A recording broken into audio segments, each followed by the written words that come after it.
Happy साबत। मैं आप सभी को स्वागत करती हूँ मिशन समाचार में। और आज तारीख है 28 जून और 13वां पाठ है। आज हम लोग का 13वां साबत है। और आज का जो मिशन रिपोर्ट का शीर्षक है, हम इसका पहला भाग बीते सप्ताह पढ़े थे और ये दूसरा भाग है जंगल चमत्कार। आज दूसरा पाठ है और ये आता है इंडोनेशिया से आता है। ये जो मिशन समाचार का कहानी है और जो बता रहे हैं वो उनका नाम है अर्मी। पिछले सप्ताह इंडोनेशिया के पपुआ में एक जंगल मिशन स्कूल में बच्चों को पढ़ाने वाला मिशनरी अर्मी ने एक अकेली माँ से मिलने के लिए पहाड़ पर 8 घंटे का यात्रा की, जो 7 साल पहले एक पेड़ से गिर के उसका जो पैर था वो चल नहीं पा रही थी और वो 7 साल से बिस्तर में पड़ी हुई थी। उन्होंने और एक मिशनरी मित्र के साथ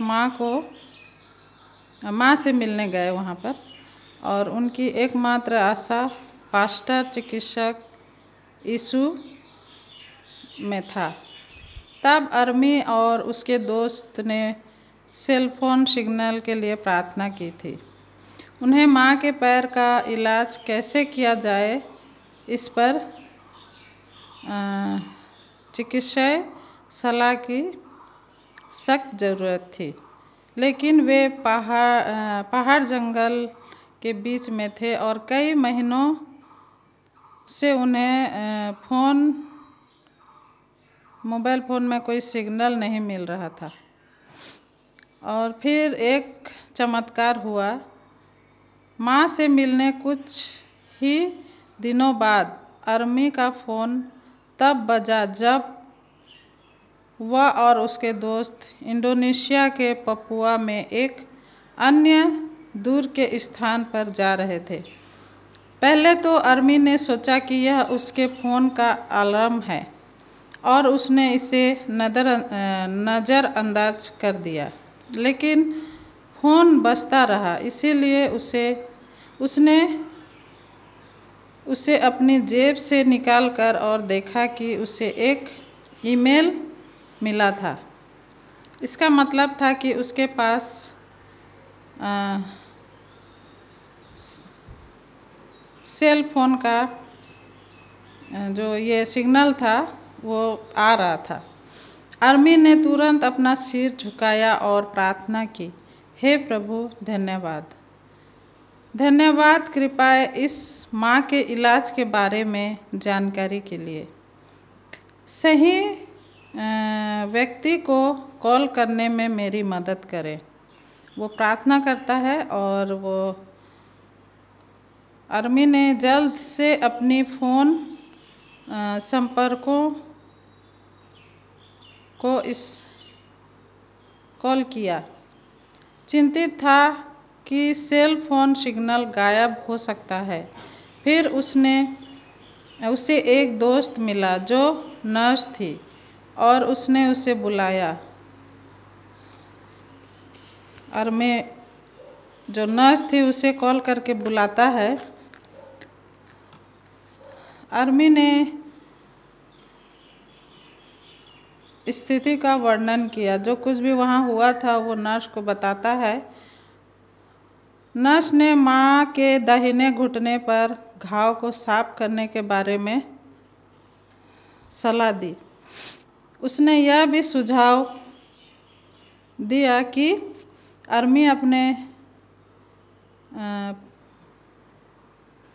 पहाड़ी घर में मौजूद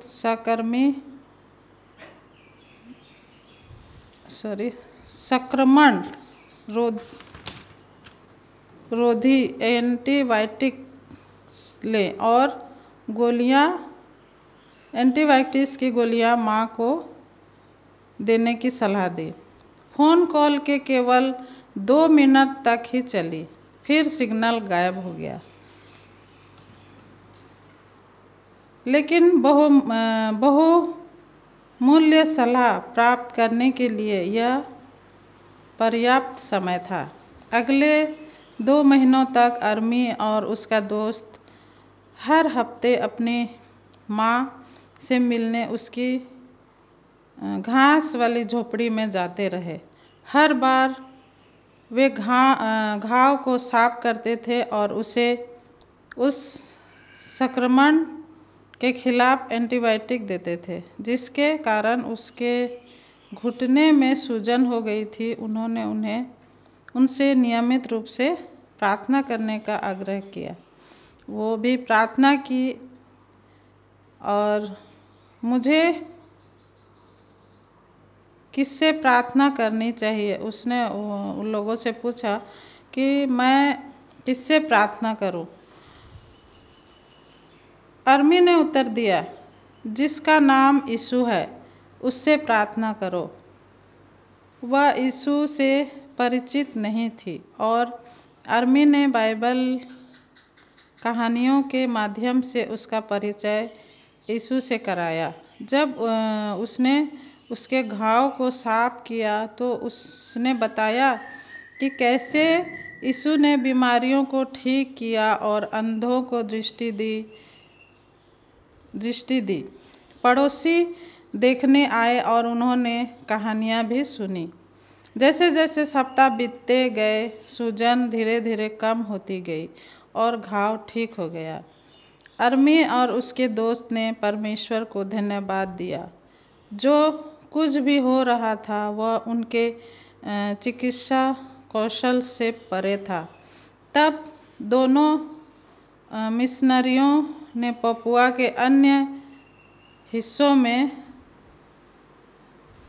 प्रतिबद्धताएं थी और वे 1 महीने तक माँ से मिलने नहीं जा सके। उन्होंने और दूसरे जगह जाके भी काम किया, लेकिन उन्होंने उन बच्चों की सहायता से जिन्हें वह जंगल मिशन स्कूल में पढ़ा रहे थे, स्वस्थ भोजन और प्राकृतिक उपचार भेजे।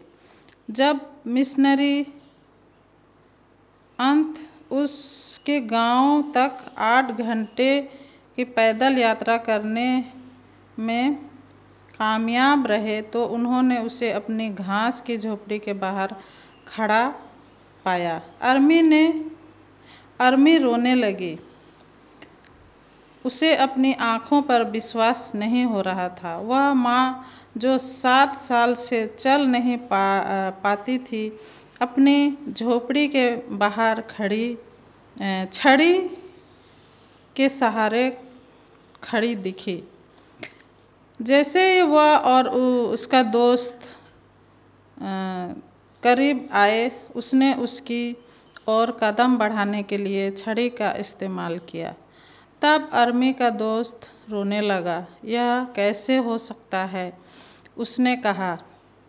तीनों झोपड़ी के अंदर बैठ गए। बोलते समय माँ का चेहरा खुशी और स्वस्थ से चमक उठा। मैं प्रार्थना करती रही और दर्द दूर हो गया, उसने कहा। और वो वहाँ के लोग उनकी भाषा नहीं समझते थे, इसीलिए हर बात वो इशारे से बोलते थे और इशारे से ही उनका बातचीत होता था। उन्हें अपनी बोली समझने में मदद करते हुए कहा, मेरा मानना है कि यह यीशु के कारण है। भले ही मुझे समझ नहीं आया कि वह कौन है, मैं आभारी हूँ कि आपने उसे मेरे जीवन में लाया है। अरमी ने उत्तर दिया, यह अंत नहीं है। यदि आप मानते हैं कि यीशु ने आपको ठीक किया है, तो आपको उस पर विश्वास करना और उसका पालन करना जारी रखना चाहिए। 1 और महीना बीत गया और माँ छड़ी के बिना चलने में सक्षम हो गई। वह पूरी तरह से ठीक नहीं हुई थी, लेकिन वह घर पर और उसके खेत में, जहाँ वह फसल उगाती थी, अपनी सामान्य गतिविधियाँ फिर से शुरू कर सकती थी। पड़ोसी आश्चर्यचकित रह गए। वे उसके साथ यीशु से प्रार्थना करने लगे। अर्मी ने पपुआ के मिशनरी के रूप में अपना समय समाप्त करने से कुछ समय पहले आखिरी बार माँ से मुलाकात की। उन्होंने स्वीकार किया कि उन्हें अब अपनी पारंपरिक पूजा पद्धति से शांति महसूस नहीं होती है। वो दूसरे कोई ये का पूजा वूजा करता था वो लोग, और उन पर उनका विश्वास था। बाद में जब वो यीशु के बारे में सुनते हैं और जब वो माँ ठीक होने लगती है, तो उनका विश्वास यीशु पर हो जाता है। क्या मैं आपकी उपासना में शामिल हो सकती हूँ? माँ ने कहा। आपका बहुत स्वागत है, अर्मी ने उत्तर दिया, लेकिन हमारा चर्च बहुत दूर है। तुम 8 घंटे कैसे चल पाओगे? उसने कहा, यीशु ही वह है जिसने मुझे ठीक किया। मुझे उसकी उपासना करनी है। उन्होंने मुझे फिर से चलने में मदद की है और मैं उनकी उपासना करने के लिए चर्च जाऊंगी। माँ ने लंबी पद यात्रा की और उसके बाद वह हर सब्त के दिन उपासना सेवाओं में शामिल होती थी। उन्होंने अपने 4 बच्चों को भी जंगल मिशन स्कूल में भेजा। अर्मी को यह देखकर आश्चर्य हुआ कि न केवल उसके बच्चे स्कूल आए, बल्कि उसके गांव के अन्य सभी बच्चे भी स्कूल आए। पड़ोसियों ने यीशु की शक्ति देखी थी और वे चाहते थे कि उनके बच्चे भी उसे जाने। अर्मी ने कहा, जो चीज़ें मेरे लिए असंभव है, वे परमेश्वर के लिए संभव है। मैं प्रार्थना करता हूँ कि माँ वफादार रहेगी। आज की 13वें सब्त भेंट का एक हिस्सा पपुआ में कक्षाओं, एक प्रशासनिक भवन, एक पुस्तकालय और पपुआ एडवेंटिस्ट थियोलॉजी कॉलेज के लिए एक आभारगार के निर्माण में मदद करने के लिए जाएगा। 2019 में पपुआ के एक अन्य हिस्से में बाढ़ के परिसर के नष्ट हो जाने के बाद कॉलेज नवीरे में स्थानांतरित हो गया था। वह बहुत खराब हो गया था। वर्तमान में छात्र एक एडवेंटिस्ट एकेडमी से उधार ली गई कक्षाओं में पढ़ते हैं। आज की 13वां सब्त भेंट म्यांमार में 2 परियोजनाओं का भी समर्थन करेगी। एक प्रीस्कूल और प्रभाव का केंद्र और निर्बुनी में एक स्वास्थ्य क्लिनिक। आपके उदार दान के लिए धन्यवाद। आज का मिशन समाचार यहीं तक था।